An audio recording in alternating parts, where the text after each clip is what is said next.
Sebab di dalam Islam tidak diajarkan panti asuhan. Di dalam Islam tidak diajarkan anak yatim ini diasramakan. Dalam Islam diajarkan anak yatim menjadi tanggung jawab para wali.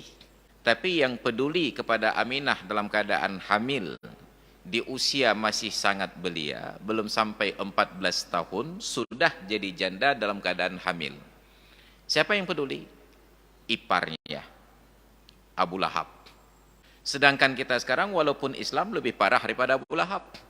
Dan yang paling penting, sahabat Perkusi Aceh, 10% dari hasil penjualan kaos dakwah ini akan kita bagikan kepada sahabat-sahabat kita yang kurang mampu di luar sana.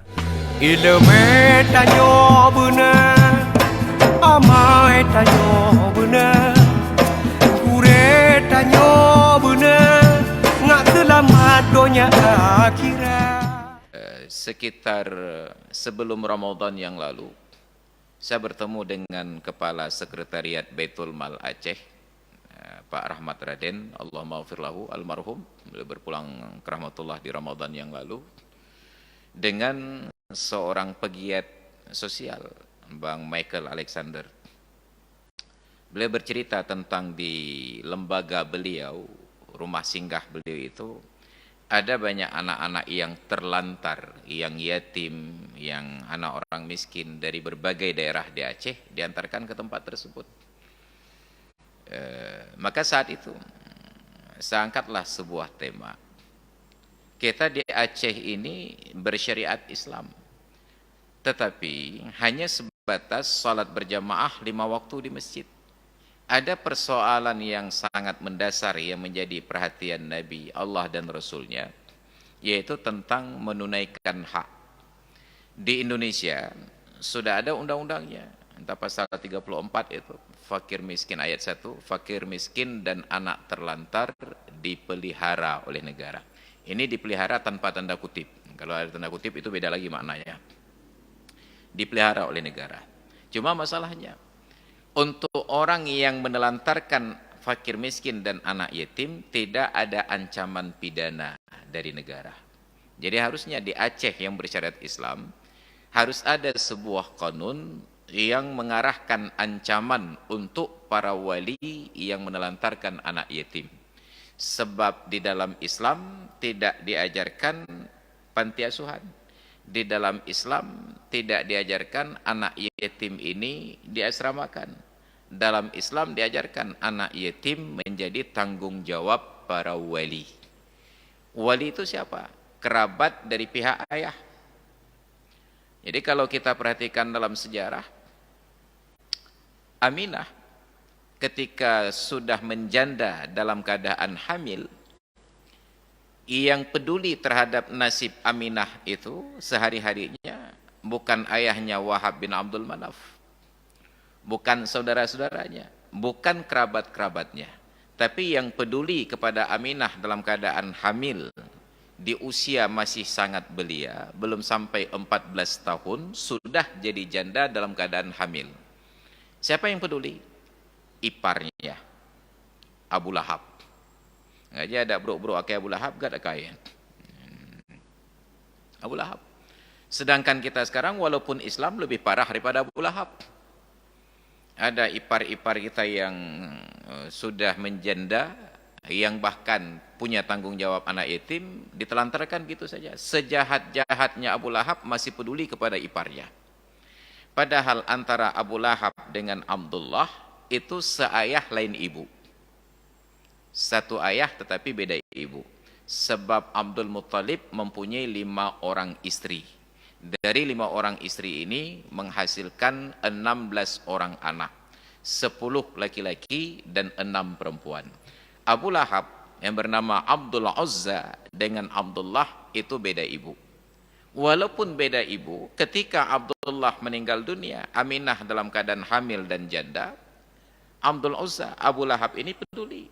Di BKU kan seorang budak perempuannya yang bernama Suwaibah Al-Aslamiyah untuk mendampingi Aminah. Nyan patamita paru widaganya lebihnya. Nafsi-nafsi. Makanya Rasulullah memberikan keteladanan tentang perlindungan anak yatim.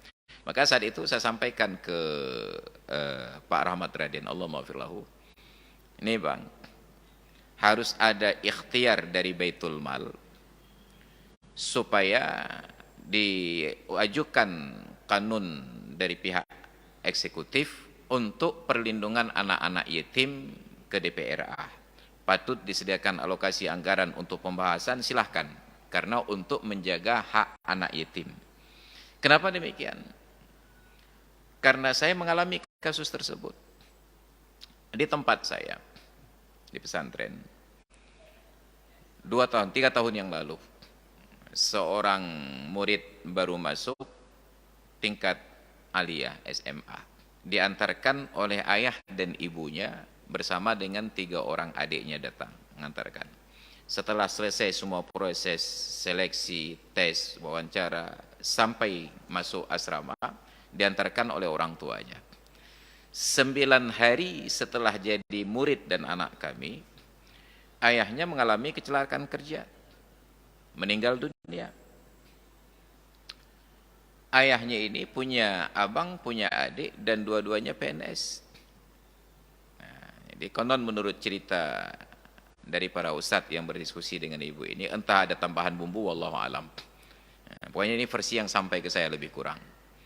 Kata ipar-ipar beliau, itu ponakan kami yang di pesantren Cetkeeng, biarlah tetap di pesantren, jangan dicabut. Maka berjalanlah waktu, 1 bulan, 2 bulan, 3 bulan sejak suami beliau meninggal dunia. Karena tidak ada pembayaran iuran bulanan, pihak bendahara menelpon ibunya yang sudah janda ini.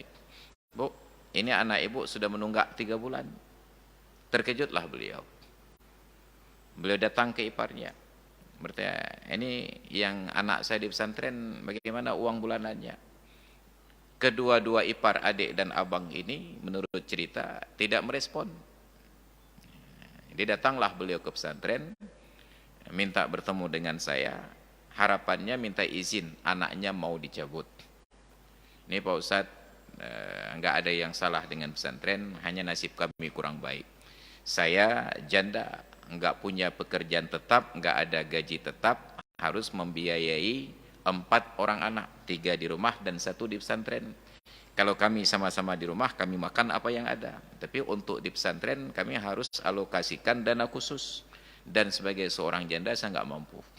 Dan saya minta maaf, ini sudah terutang 3 bulan, nanti saya akan cicil. Itu kata beliau. Maka saya katakan, begini Ibu, pesantren kami bukan pesantren kaya, punya anggaran untuk beasiswa anak yatim. Tapi anak ibu tidak berstatus yatim ketika diantarkan kemari. Dia diantarkan oleh ayah dan ibunya. Tapi atas kehendak Allah, setelah menjadi murid kami, dia menjadi yatim. Kalau kami dari pesantren tidak sanggup tanggung anak yatim yang lain, maka setidaknya anak yatim yang sudah menjadi tanggung jawab kami tidak akan kami lepaskan. Maka untuk biaya bulanan jangan lagi ibu pikirkan, hanya uang jajan bila perlu, ibu yang tambahkan. Setelah selesai, beliau masih keberatan juga. Jangan Pak Ustadz, daripada nanti setelah anak saya enak di sini merasa nyaman, tiba-tiba pesantren nggak sanggup lagi melepaskan anak saya, lebih berat. Lebih baik saya cabut dari awal. Enggak Bu. Ibu berdoa saja supaya komitmen ini tidak berubah. Nah, kami insya Allah sampai dia selesai tetap menjadi anak kami. Bang. Setelah pertemuan itu dan beliau sudah yakin untuk tetap anaknya di pesantren, ada undangan ceramah maulid di Baitul Mal Provinsi. Saya duduk dengan para Rahmat Raden, saya sampaikanlah berita ini. Ini contoh kasus Rahmat. Apa kata beliau? Pak Ustadz, ini sudah akhir tahun. Untuk pengajuan anggaran kami tidak bisa, tapi untuk kasus insidentil seperti ini kami punya anggaran darurat. Nanti Pak Ustadz kirimkan fotokopi KTP ibunya, kakak ibunya dengan NIS dari siswi yang bersangkutan.